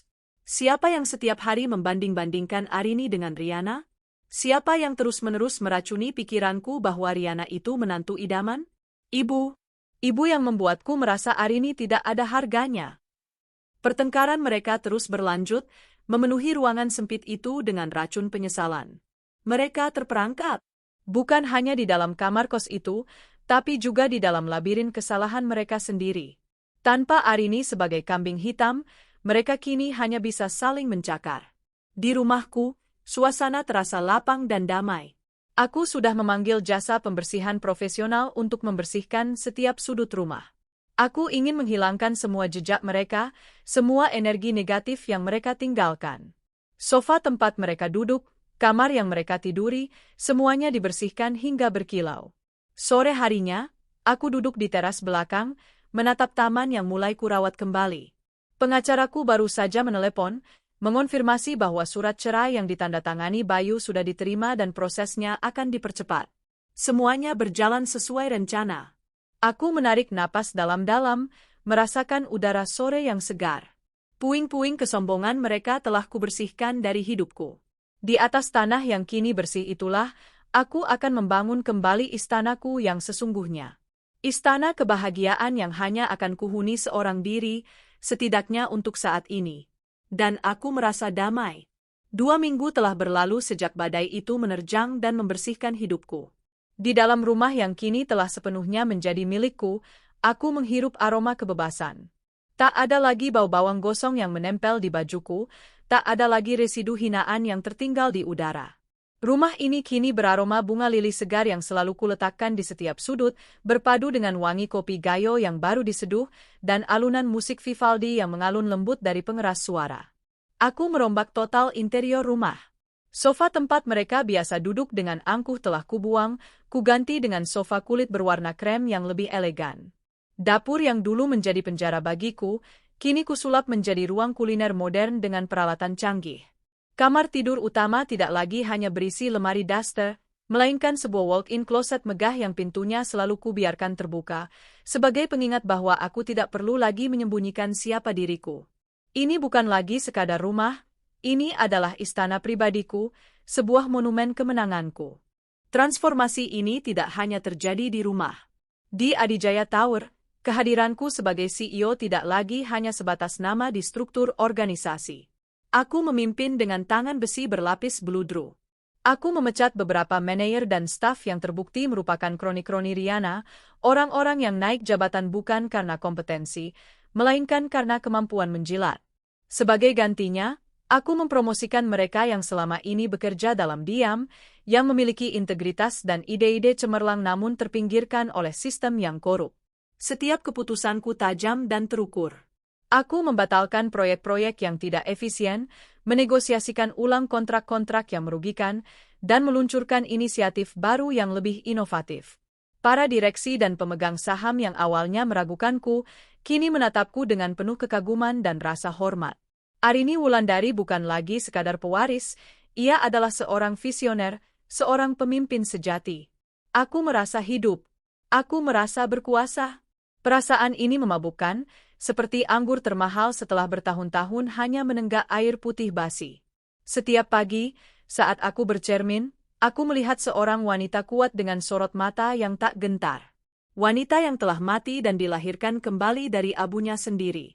Namun, di tengah gemerlap kemenangan ini, para hantu dari masa laluku menolak untuk mati dengan tenang. Mereka mulai merangkak keluar dari kuburan penderitaan yang telah kugali untuk mereka, mencoba menggapai-gapai cahaya duniaku. Di sebuah sudut kota yang kumuh dan terlupakan, di dalam kamar kos yang lebih mirip sel penjara, Bayu dan Bu Ratna sedang menjalani hukuman mereka. Uang pesangon Bayu yang tak seberapa cepat ludes untuk membayar sewa dan makan. Bayu mencoba melamar pekerjaan, mengirimkan ratusan CV secara online maupun offline. Hasilnya selalu sama, penolakan. Namanya telah masuk daftar hitam. Jejak digital pemecatannya dari Adijaya Perkasa terlalu gamblang. Tak ada perusahaan yang mau mengambil risiko mempekerjakan seorang yang terindikasi terlibat dalam skandal korupsi, apalagi dari perusahaan sebesar Adijaya. Bu Ratna, yang seumur hidupnya dilayani dan dihormati, kini harus merasakan kerasnya hidup. Ia tidak bisa lagi pergi ke salon, tidak ada lagi arisan dengan teman-teman sosialitanya. Untuk makan, ia harus memasak sendiri dengan kompor minyak tanah pinjaman dari tetangga kos. Air bersih pun terbatas. Stres, gizi buruk, dan kondisi lingkungan yang kotor membuat tubuh rentannya ambruk. Ia mulai sakit-sakitan. Batuknya tak kunjung henti, dan tubuhnya semakin kurus. Ini semua salahmu, hardiknya pada Bayu suatu sore, saat mereka hanya bisa berbagi sebungkus mie instan untuk makan malam. Coba dulu kamu tidak serakah. Coba dulu kamu jadi suami yang benar. Kita masih hidup enak di rumah besar itu. Sudah, Bu. Jangan mulai lagi, balas Bayu frustrasi. Kepalaku sudah pusing memikirkan cara dapat uang, ibu malah terus menyalahkanku. Lalu aku harus menyalahkan siapa? Hantu? Kamu anakku satu-satunya, tapi kamu malah membawa ibumu ke neraka ini. Pertengkaran seperti ini sudah menjadi menu harian mereka. Tak ada lagi cinta antara ibu dan anak, yang ada hanya penyesalan dan kebencian.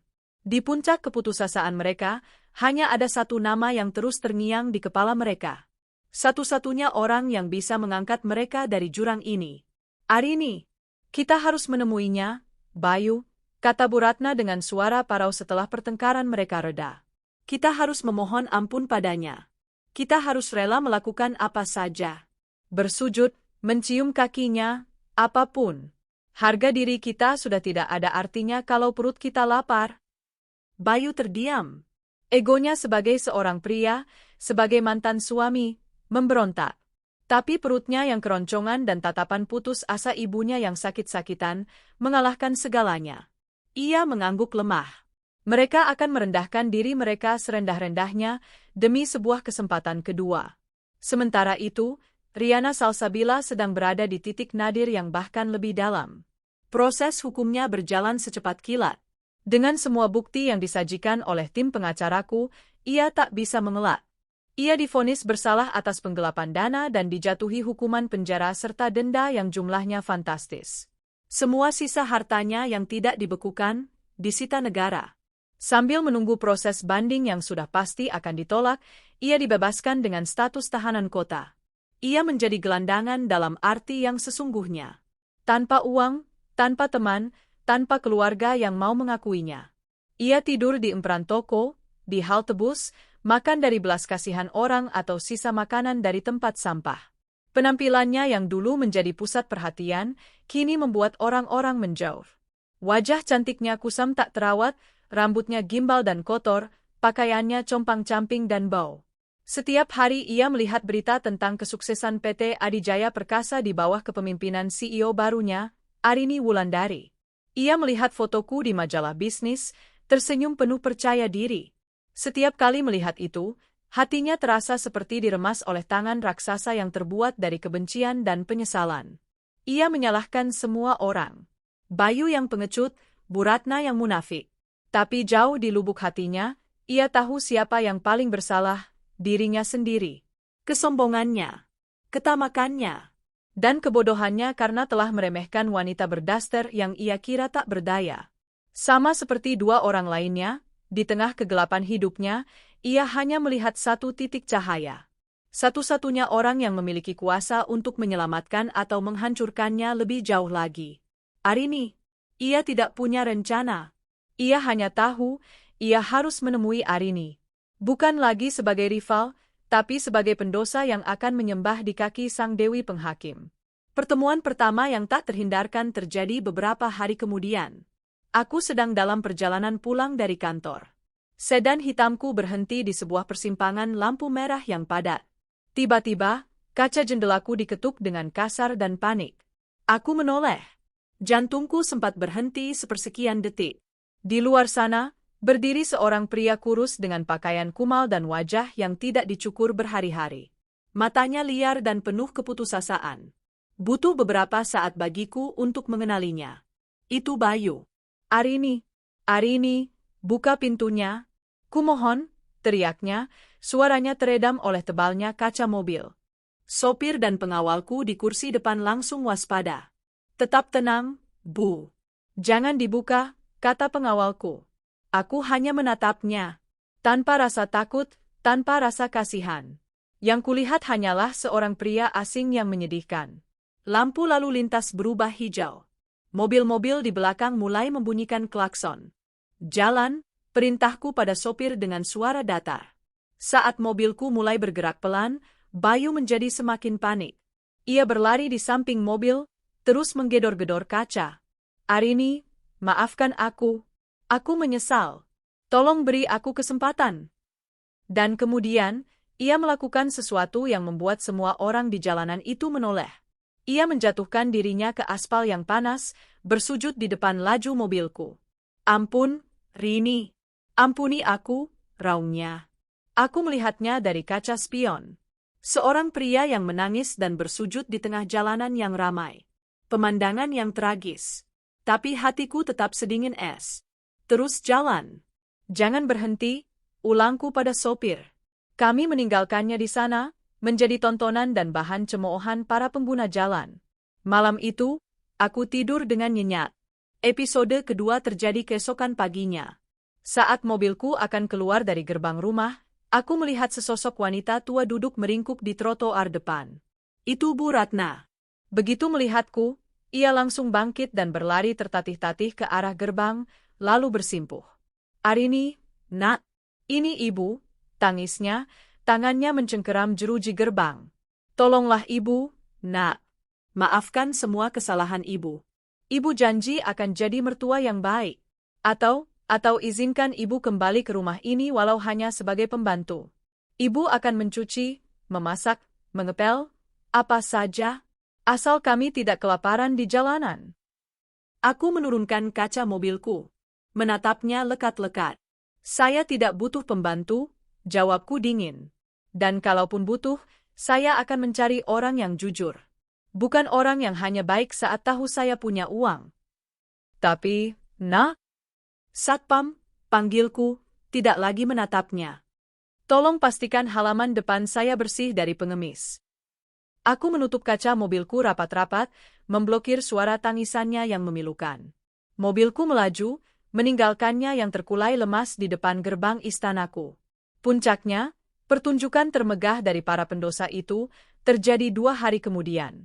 Di lobi Adijaya Tower yang selalu ramai dan megah. Aku baru saja tiba, berjalan diapit oleh 2 pengawal pribadiku menuju lift VVIP. Para karyawan yang berpapasan denganku menunduk hormat. Tiba-tiba, dari kerumunan, sesosok wanita dekil menerobos barisan keamanan.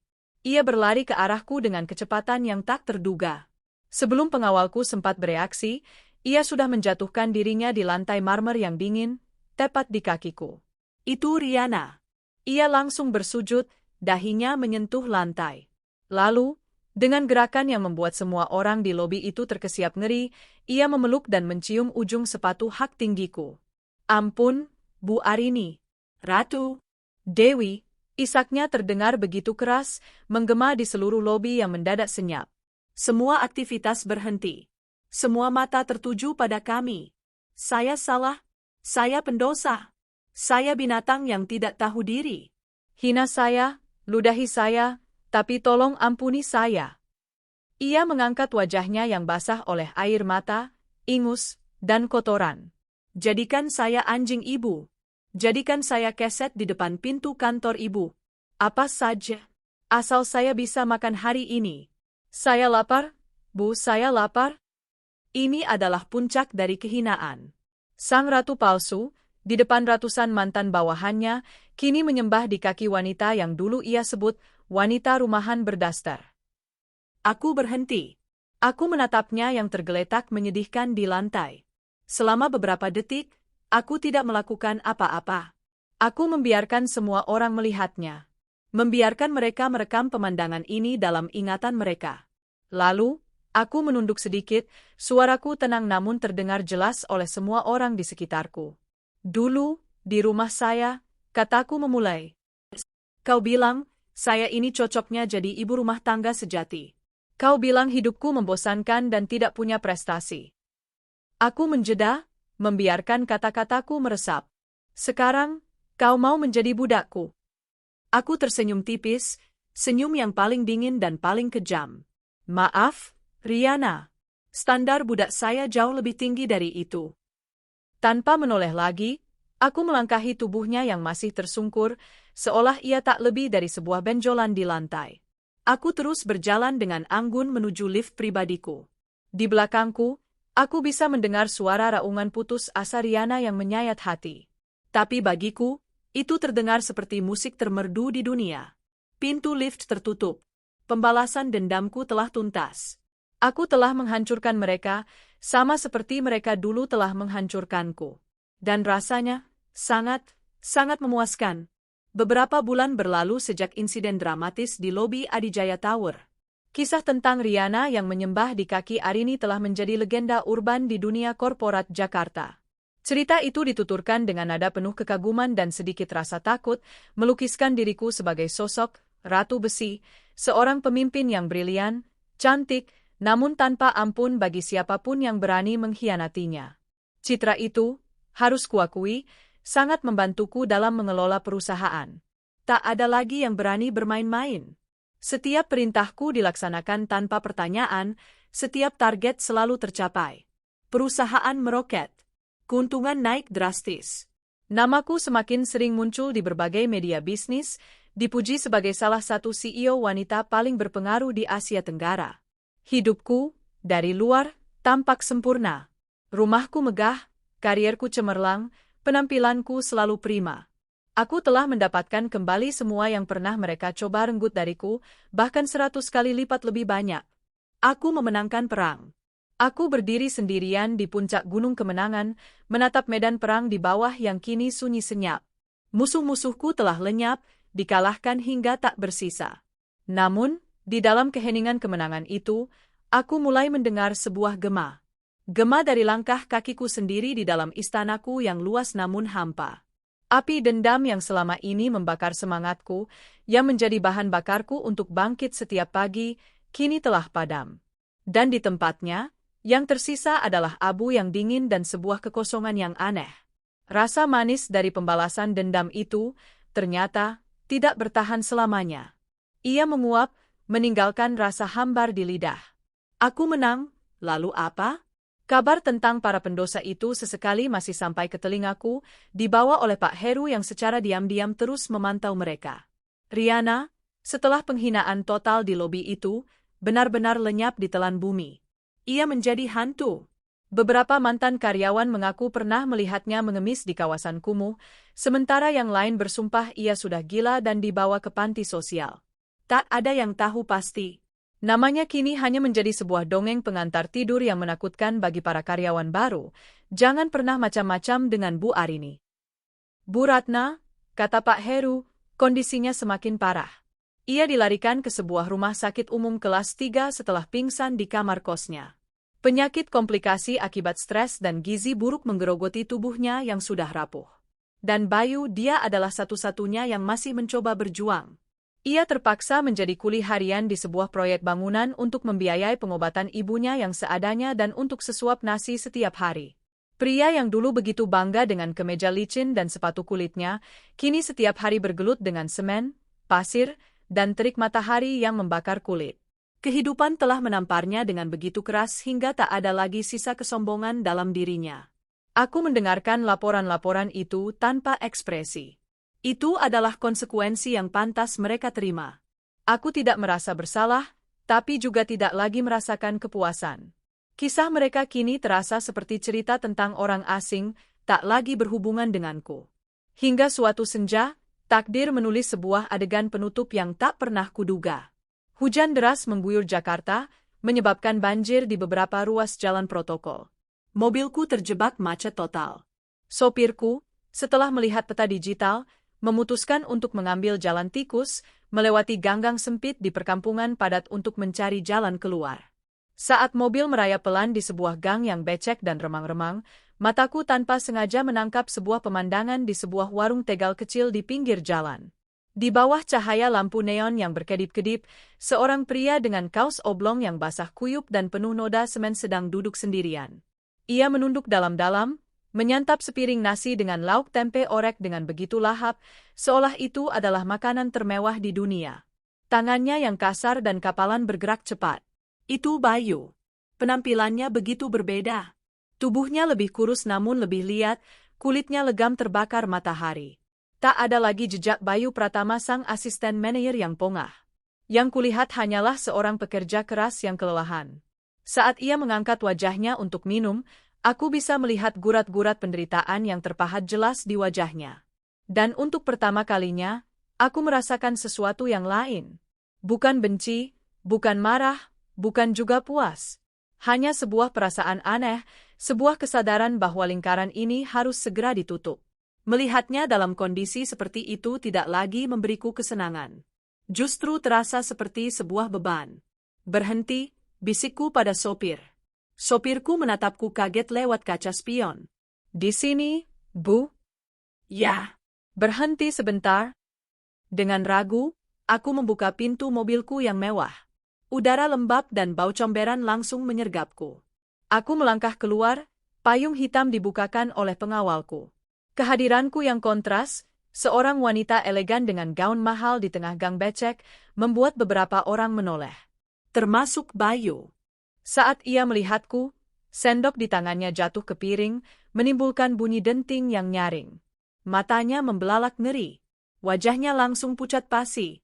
Ia mengira aku datang untuk memberikan pukulan terakhir, untuk menghinanya di titik terendahnya ini. Ia menunduk dalam-dalam, pasrah menunggu badai. Aku berjalan mendekat, berhenti beberapa langkah dari mejanya. Bayu, sapaku. Suaraku terdengar aneh di telingaku sendiri. Datar, tanpa emosi. Ia tidak berani mengangkat wajahnya. Bu Arin? Panggilnya gemetar. Bagaimana kabarmu? Tanyaku. Sebuah pertanyaan basa-basi yang terasa begitu berat. Perlahan, dengan suara yang parau dan tercekat, ia menjawab. Ia tidak mengeluh. Ia tidak memohon. Ia hanya menceritakan faktanya. Tentang pekerjaan kasarnya, tentang perjuangannya mencari uang setiap hari, tentang ibunya yang terbaring kritis di bangsal kelas 3 rumah sakit, bertahan hidup dengan alat-alat seadanya. Aku mendengarkan dalam diam. Jadi ini akhirnya. Aku tidak hanya menghancurkan kemewahan dan harga diri mereka. Aku benar-benar telah mendorong mereka ke jurang antara hidup dan mati. Dan kemenangan macam apa itu? Aku telah membuktikan poinku. Aku telah menang. Melanjutkan semua ini hanya akan membuatku sama rendahnya dengan mereka. Inilah saatnya untuk benar-benar move on. Kuambil ponselku, lalu menelepon Pak Heru. Aku memberinya beberapa instruksi singkat dengan suara pelan. Setelah selesai, Aku kembali menatap Bayu yang masih menunduk ketakutan. Ibumu, kataku. Malam ini juga akan dipindahkan ke ruang VVIP di rumah sakit swasta terbaik di kota ini. Semua biaya perawatan sampai beliau sembuh total akan ditanggung. Bayu mengangkat kepalanya dengan cepat, matanya basah oleh air mata yang tak bisa lagi ia bendung. Arini, kenapa? Setelah semua yang... Ini bukan untukmu. Dan ini juga bukan pengampunan, potongku tegas. Ini untukku. Aku ingin tidur nyenyak di malam hari tanpa harus terbebani oleh bayang-bayang kalian. Aku ingin menutup buku ini selamanya. Aku mengambil dompet dari tasku, mengeluarkan semua uang tunai di dalamnya, beberapa juta rupiah, dan meletakkannya di atas mejanya. Cari kontrakan yang layak. Hiduplah dengan benar. Ini adalah pesangon terakhir dan satu-satunya dariku. Setelah ini, jangan pernah muncul lagi dalam hidupku. Anggap kita tidak pernah saling kenal. Tanpa menunggu jawabannya, aku berbalik dan melangkah kembali ke mobilku. Aku tidak menoleh ke belakang. Aku tidak ingin melihat ekspresinya. Bagiku, urusan ini sudah selesai. 1 tahun kemudian, di sebuah aula hotel bintang 5, aku berdiri di atas panggung, memberikan sambutan dalam acara malam dana untuk yayasan panti asuhan yang kudirikan. Aku tersenyum, dan senyum itu tulus dari hati. Di sisiku, berdiri seorang pria baik hati, seorang arsitek ternama yang mengenalku sebagai Arini sang CEO tangguh dan Arini sang pencinta bunga, dan menerima keduanya dengan lapang dada. Hidupku penuh. Aku menemukan kedamaian bukan dari kehancuran musuhku, melainkan dari membangun kebahagiaan untuk diriku sendiri dan orang lain. Di tempat lain, di sebuah rumah kontrakan sederhana namun bersih, Bayu sedang menyuapi ibunya yang kini sudah bisa kembali berjalan walau masih harus dipapah. Ia bekerja sebagai mandor di sebuah proyek konstruksi kecil. Gajinya tidak besar, tapi halal dan cukup. Sesekali, ia melihat wajahku di televisi atau koran. Setiap kali melihatnya, ada campuran rasa sesal, malu, dan secuil rasa terima kasih yang aneh di hatinya. Ia tahu, ia telah diberi belas kasihan saat ia tak pantas menerimanya. Dan itu menjadi pengingat abadi baginya untuk menjalani sisa hidupnya dengan kerendahan hati. Malam itu, menatap bintang dari balkon kamarku, aku akhirnya mengerti. Kemenangan sejati bukanlah saat aku membuat mereka bersujud di kakiku. Kemenangan sejati adalah saat aku akhirnya memiliki kekuatan untuk melupakan mereka, melepaskan mereka dari genggaman dendamku, dan memilih untuk berjalan menuju cahayaku sendiri. Perang telah usai, bukan karena musuh telah musnah, tapi karena sang pemenang telah menemukan kedamaiannya.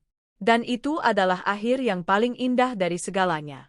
5 tahun kemudian, waktu adalah penyembuh yang paling sabar sekaligus hakim yang paling adil. Ia mengikis tepi tajam dari sebuah kenangan pahit, mengubahnya dari luka menganga menjadi bekas luka yang pucat. Ia juga yang menyiram benih-benih konsekuensi, membiarkannya tumbuh menjadi pohon takdir yang kokoh, di mana setiap orang akhirnya harus memetik buah dari apa yang pernah mereka tanam. 5 tahun telah berlalu sejak hari di mana takhta-takhta palsu itu runtuh, dan gema dari kehancuran itu kini telah memudar, digantikan oleh melodi kehidupan yang baru. Bagian I, Arini, bunga yang mekar sepenuhnya. Langit Jakarta sore itu berwarna jingga keemasan. Dari jendela kantor di lantai 50 Adijaya Tower, pemandangan itu terbentang seperti lukisan tak bertepi. Aku, Arini Wulandari, tidak lagi melihat kota ini sebagai medan perang. Aku melihatnya sebagai sebuah kanvas, sebuah taman di mana aku kini memiliki kesempatan untuk menanam sesuatu yang lebih dari sekadar gedung-gedung pencakar langit. Julukan, Ratu Besi, yang dulu dilekatkan media padaku, kini perlahan bergeser. Mereka mulai memanggilku, Sang Visioner. PT Adijaya Perkasa tidak lagi hanya dikenal sebagai raksasa properti yang agresif. Di bawah kepemimpinanku, perusahaan ini bertransformasi. Kami menjadi pelopor dalam pengembangan properti hijau dan perumahan rakyat yang terjangkau namun berkualitas, sebuah proyek yang lahir dari hati nuraniku. Proyek bernama Wisma Asri, ini menjadi mahakaryaku, menyediakan hunian yang layak bagi ribuan keluarga yang sebelumnya hanya bisa bermimpi memiliki rumah.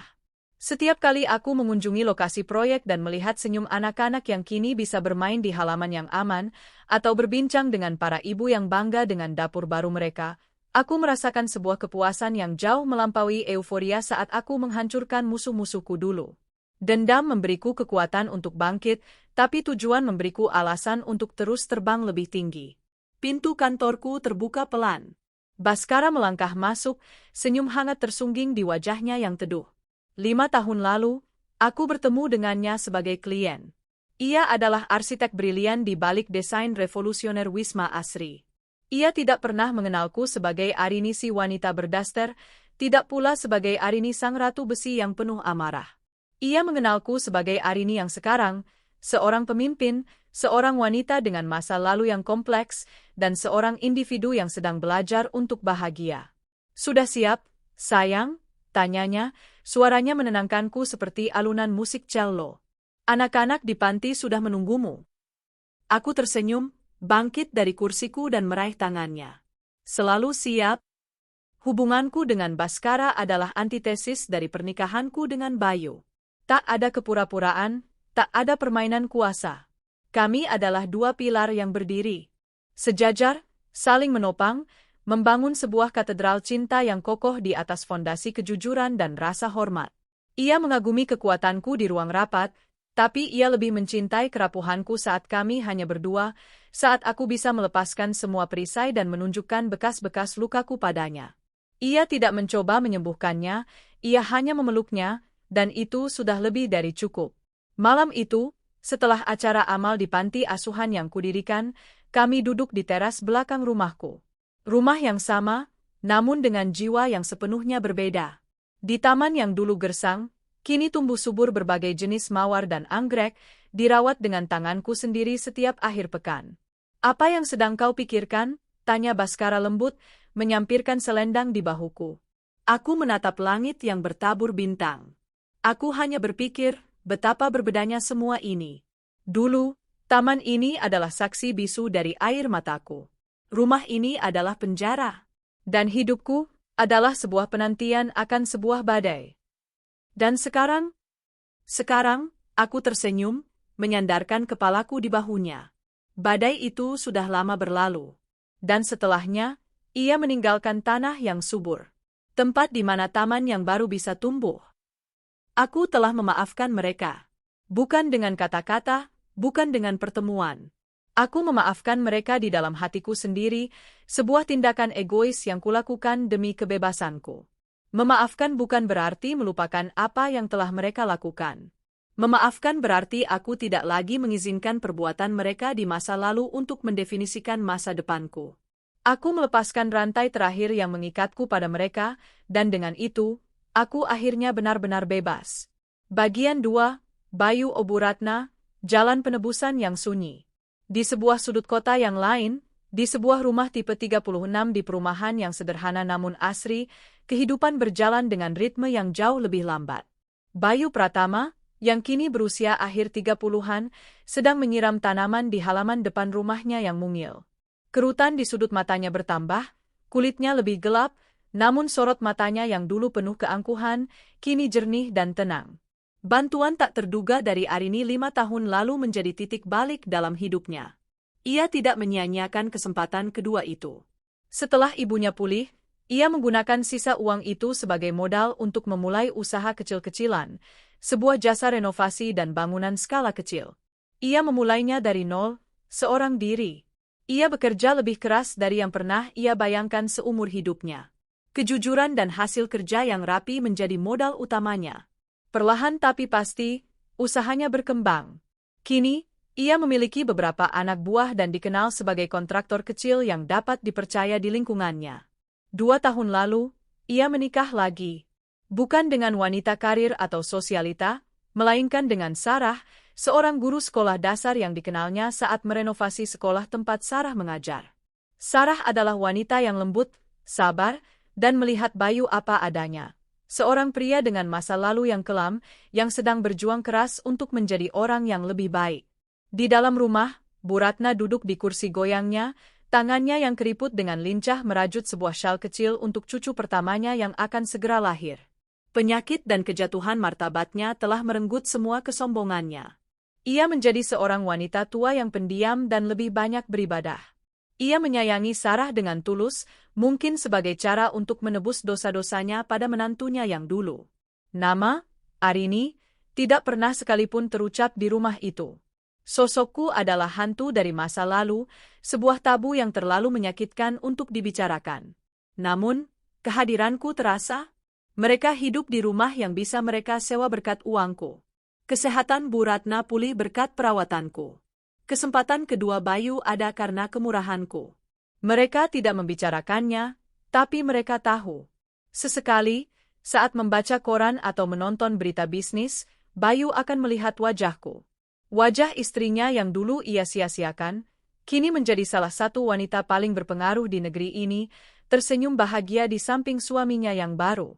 Setiap kali melihat itu, dadanya terasa sesak oleh campuran berbagai emosi yang rumit, penyesalan yang dalam, rasa malu yang membakar, dan secuil rasa terima kasih yang tak akan pernah bisa ia sampaikan. Ia tahu, bagian terbaik dari hidupnya telah ia buang begitu saja. Dan menerima kenyataan itu adalah bagian dari hukuman seumur hidupnya.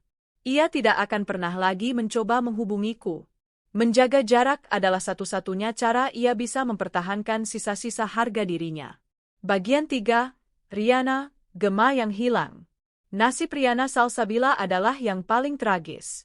Setelah menjalani hukuman penjara yang diperingan karena berkelakuan baik, ia keluar menjadi pribadi yang hancur. Dunia yang dulu memujanya kini bahkan tidak mau meliriknya. Namanya adalah sinonim dari kegagalan dan aib. Ia mencoba bertahan hidup. Ia bekerja serabutan, menjadi pencuci piring di warung makan, menjadi petugas kebersihan di stasiun kereta. Setiap pekerjaan selalu berakhir dengan pemecatan saat ada yang mengenali siapa dirinya.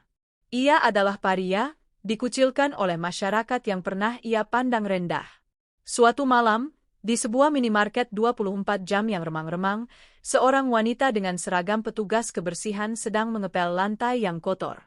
Wajahnya tirus dan kuyu, rambutnya yang dulu indah kini diikat asal-asalan di balik topi. Tak ada yang akan menyangka bahwa ia adalah Riana Salsabila yang dulu glamor. Ia bekerja dalam diam, menghindari kontak mata, berusaha menjadi tidak terlihat. Saat ia sedang membersihkan rak majalah, matanya terpaku pada sebuah sampul. Di sana, terpampang fotoku dan Baskara, dinobatkan sebagai pasangan paling berpengaruh tahun ini. Kami tersenyum bahagia, memancarkan aura kesuksesan dan cinta. Riana menatap foto itu lama sekali. Tapi di matanya, tidak ada lagi api kebencian atau iri dengki. Yang ada hanyalah sebuah kekosongan yang luas, sebuah padang gurun keputusasaan. Ia akhirnya menerima takdirnya. Ia kalah. Bukan hanya kalah dalam perebutan harta atau pria, tapi kalah dalam pertarungan hidup. Ia melihat ke cermin di pilar minimarket, menatap pantulan dirinya yang menyedihkan. Lalu, ia kembali meraih alat pelnya dan melanjutkan pekerjaannya. Itulah kali terakhir ada yang benar-benar memikirkannya. Namanya perlahan memudar, kisahnya terlupakan, menjadi tak lebih dari sekadar gema yang hilang di telan waktu. Aku dan Baskara sedang berada di taman belakang rumahku. Hari ini kami menanam sebuah pohon tabebuya merah muda, sebagai simbol dari awal yang baru. Saat kami menimbun tanah di sekitar akarnya, tanganku yang kini terbiasa dengan tanah bertemu dengan tangan Baskara. Kami saling tersenyum. Disinilah aku sekarang. Di rumahku, di tamanku, bersama pria yang kucintai. Aku menatap pohon kecil itu, membayangkan suatu saat nanti ia akan tumbuh besar dan rindang, menungi taman ini dengan bunga-bunganya yang indah. Masa lalu tidak akan pernah bisa dihapus. Kisah tentang pengkhianatan, sakit hati, dan pembalasan dendam akan selalu menjadi bagian dari diriku. Itu adalah akar-akar gelap yang tersembunyi di bawah tanah. Namun, dari akar-akar itulah, telah tumbuh sebuah batang yang kuat dan cabang-cabang yang menjulang ke langit, menghasilkan daun-daun harapan dan bunga-bunga kebahagiaan. Aku akhirnya mengerti. Kekuatan sejati bukanlah tentang seberapa keras kita bisa memukul balik atau seberapa tinggi kita bisa membangun tembok. Kekuatan sejati adalah kemampuan untuk menyembuhkan luka kita sendiri, untuk mengubah racun menjadi obat, dan untuk memiliki keberanian menanam taman yang baru di atas tanah yang pernah hancur. Dan di taman itulah, Di bawah naungan pohon harapan kami, aku akhirnya menemukan kedamaianku.